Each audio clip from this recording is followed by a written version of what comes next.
Hello friends, কেমন আছো সবাই? আশা করছি সবাই ভালো আছে। নতুন একটি টিপসের ভিডিও নিয়ে চলে এসেছি। ভিডিওটি দেখতে থাকুন, আশা করছি ভালো লাগবে। চলে আসছি প্রথম টিপসে। আমি নিয়ে নিয়েছি কাঠের জিনিস। আমরা কিন্তু রান্নাঘরে প্রায় অনেকেই এরকম কাঠের খুন্তি বা বেলন অনেক কিছুই কিন্তু কাঠের জিনিস আমরা ব্যবহার করি। আর কাঠের জিনিসগুলো কি হয়, হয়তো আমরা ১ সপ্তাহ বা ১৫ দিন ব্যবহার করলাম না, তখন কিন্তু কাঠের গায়ে একটা ফাঙ্গাসের মতো সাদা, সাদা ভাব হয়ে যায়। আর দেখতে কিন্তু বাজেও লাগে। আর এরকম সাদা, সাদা ফাঙ্গাস লেগে গেলে কিন্তু এই কাঠের যে খুন্তি, যেগুলো জিনিসপত্র আমরা কিন্তু অনেকদিন ব্যবহার করতে পারি না, এগুলো কিন্তু নষ্ট হয়ে যায়। তার জন্য আমি কী করছি দেখুন বন্ধুরা, আমি কাঠের জিনিস দুটো ভালো করে পরিষ্কার করে ধুয়ে এনেছি। নেওয়ার পরে আমি একটু হাতে করে সর্ষের তেল নিয়ে নিলাম। সর্ষের তেল নিয়ে কিন্তু খুব ভালো করে আমি যে বেলনটা নিয়েছি সেটার মধ্যেও দিয়ে দিচ্ছি, আর দিয়ে দিচ্ছি খুন্তিটার মধ্যে। যে কোনো কাঠের জিনিসে যদি আমরা এরকমভাবে ভালো করে পরিষ্কার করে তেল দিয়ে ভালো করে রেখে দিয়ে হালকা রোদ্দুরে যদি আমরা দিয়ে একটু শুকিয়ে রেখে দিই, তাহলে কিন্তু এর মধ্যে সাদা, সাদা ভাবটাও আসবে না, ফাঙ্গাসও লাগবে না। আর আমাদের এই কাঠের জিনিসগুলো অনেক দিন কিন্তু টেকসই হবে। বারবার কিন্তু আমাদের টাকা খরচ করে এই কাঠের জিনিসগুলো আমাদের কিনতেও হবে না। অবশ্যই কিন্তু বাড়িতে আপনারা এই টিপসটা অ্যাপ্লাই করবেন। ভালো লাগলে একটা লাইক অনেক, অনেক শেয়ার করে দেবেন। চলে আসছি পরবর্তী টিপসটা। দেখুন বন্ধুরা, আমি একটা বাটি নিয়ে নিয়েছি।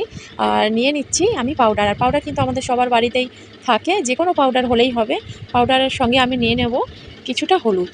অল্প করে আমি হলুদ নিয়ে নিচ্ছি। নিয়ে ভালো করে পাউডার আর হলুদটা মিশিয়ে নিতে হবে। খুব ভালো করে কিন্তু মিশ্রণটা তৈরি করে নিতে হবে, যেন একটু ডালা, ডালা থাকে না।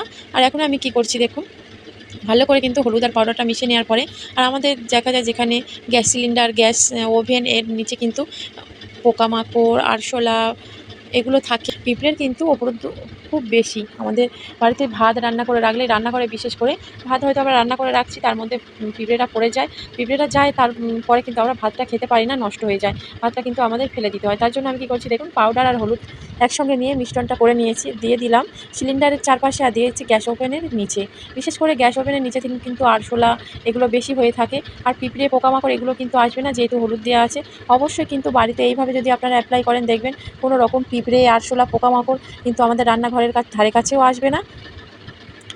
টিপসটা অবশ্যই কিন্তু আপনারা অ্যাপ্লাই করবেন। চলে আসছি পরবর্তী টিপসে। আর দেখুন বন্ধুরা, মোমবাতি আমরা কিন্তু আমাদের প্রায় সময় কিন্তু মোমবাতি জ্বালাতে কাজে লাগে, কিন্তু অনেক, অনেক সময় দেখা যায় হয়তো লোডশেডিং হয়ে গেল বাড়িতে।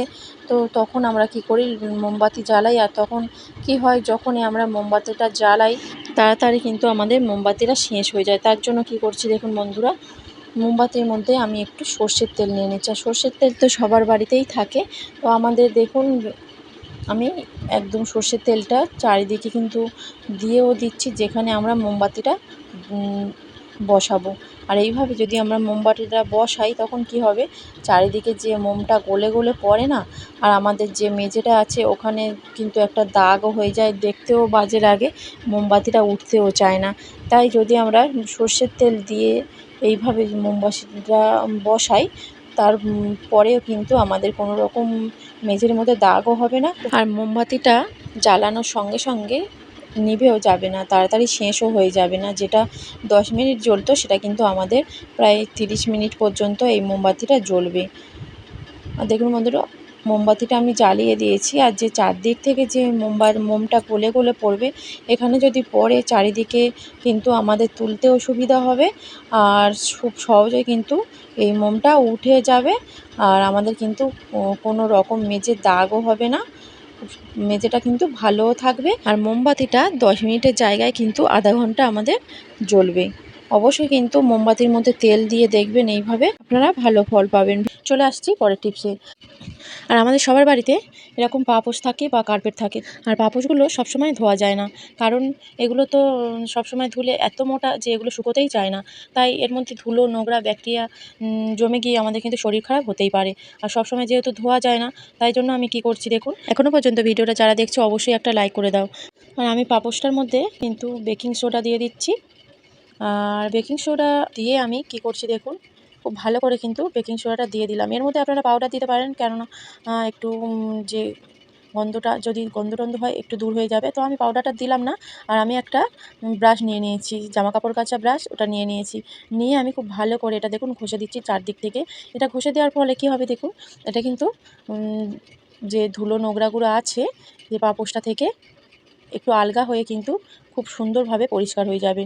দেখুন এইভাবে যদি আপনারা বাড়িতে পরিষ্কার করে নিন পাপোশটা, কিন্তু আর কোনো রকম আমাদের অসুবিধা হবে না, আর ধুলো নোংরা জমে ব্যাকটেরিয়া জমে আমাদের কিন্তু শরীরও খারাপ হবে না। খুব ভালো করে কিন্তু আমি ঘষে ঘষে দেখুন খুব সুন্দর কিন্তু এইভাবে করে নিতে হবে। আর আমি যে এক্সট্রা ধুলোগুলো বার হয়েছে সেটা আমি ফেলে দিলাম ঝেড়ে। এইভাবে যদি আপনারা বাড়িতে এরকমই পাপোশ বা কার্পেট খুব সুন্দর করে পরিষ্কার করে নিতে পারেন, তাহলে কিন্তু আর খুব তাড়াতাড়ি কাচতে হবে না। বাড়িতে অবশ্যই টিপসটা অ্যাপ্লাই করবেন। চলে আসছি পরবর্তী টিপসে। আমি একটা মিক্সচার জার নিয়ে নিয়েছি। তো এই জারটাতে কিন্তু আমাদের সবসময় প্রয়োজন লাগে না। যখন একটু বেশি বসি যখন আদা রসুন বা যে কোনো জিনিস যখন আমরা বাটার প্রয়োজন হয়, তখন আমরা এটাতে দিয়ে আদা রসুনগুলো কিন্তু বেটে নিই। আর যখনই অল্প অল্প কোনো আদা রসুন দরকার পড়ে, আমরা কিন্তু গ্রেটারে গ্রেট করে নিই। এগুলোর আর প্রয়োজন হয় না। তাই এগুলো কিন্তু আমাদের অনেক সময় অনেক দিন ধরে পড়ে থাকে এই জারটা। আর দেখুন আমি কিন্তু হাত দিয়ে আপনাদের দেখাচ্ছি কতটা টাইট হয়ে গেছে। জারের যে ব্লেডগুলো আছে অনেক দিন না ব্যবহার করার ফলে কিন্তু টাইট হয়ে গেছে। আমি তো খুব দেখুন একটু প্রেস করার পরে কিন্তু আমার এটা ঘুরছে। তবু কিন্তু একদমই ঘুরছে না। আর না ঘুরলে কিন্তু আমাদের অসুবিধা হবে। আর যখনই আমরা আদা রসুন পেস্ট করতে যাব, তখন কিন্তু আর এটা খুব ভালো করে পেস্ট হবে না। তার জন্য আমি কী করছি দেখুন, আমি একটু সর্ষের তেল নিয়ে নিয়েছি। এটা চামচে করে কয়েক ফোঁটা নিলেই হবে, অল্প করে দিলেই হবে। যে নাটটা আছে মিক্সচার জারের যে ব্লেডের উপরে দেখুন নাটের মধ্যে আমি কিন্তু সর্ষের তেলটা খুব ভালো করে দিয়ে দিয়েছি। তো দেওয়ার পরে দেখুন এটা যদি কিছুক্ষণ রাখা যায়, কিন্তু এটা কিন্তু এমনিই আলগা হয়ে যাবে। আর আমাদের কিন্তু কোনো রকম খাটুনি খাটতে হবে না। আর এটা আমরা যখন মশলা করব, তখনই খুব ভালো করে আমরা মশলা এর মধ্যে করে নিতে পারবো, কোনো রকম অসুবিধা হবে না। চলে আসছি পরবর্তী টিপসে। দেখুন বন্ধুরা, আমি একটা স্টিলের বাটি আর স্টিলের একটা গ্লাস নিয়েছি।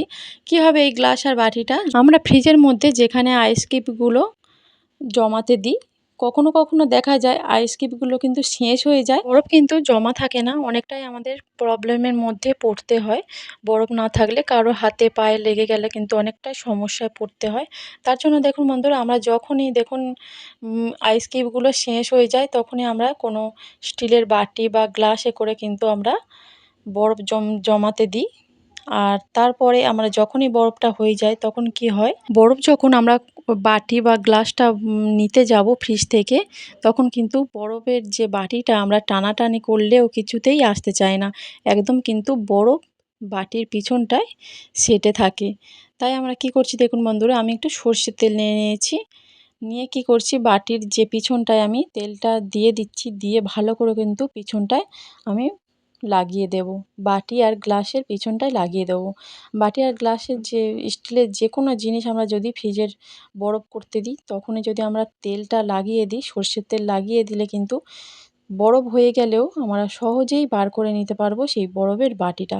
আমাদের কিন্তু কোনো রকম অসুবিধা হবে না এই বরফের বাটিটা ফ্রিজ থেকে নিয়ে আসতে। এর মধ্যে যখনই বরফটা নিতে যাই, স্টিলের বাটিটা কিন্তু আটকে থাকে, অনেক টানাটানি করতে হয়। আর এইভাবে যদি বাটির মধ্যে তেল লাগিয়ে রাখি আমরা, খুব সহজেই উঠে আসবে, আর টানাটানি কিন্তু আমাদের করতেও হবে না। এইভাবে আপনারা বাড়িতে এই টিপসটা অ্যাপ্লাই করবেন। ভিডিওটা এই পর্যন্ত যেখানে আছেন ভালো থাকবেন।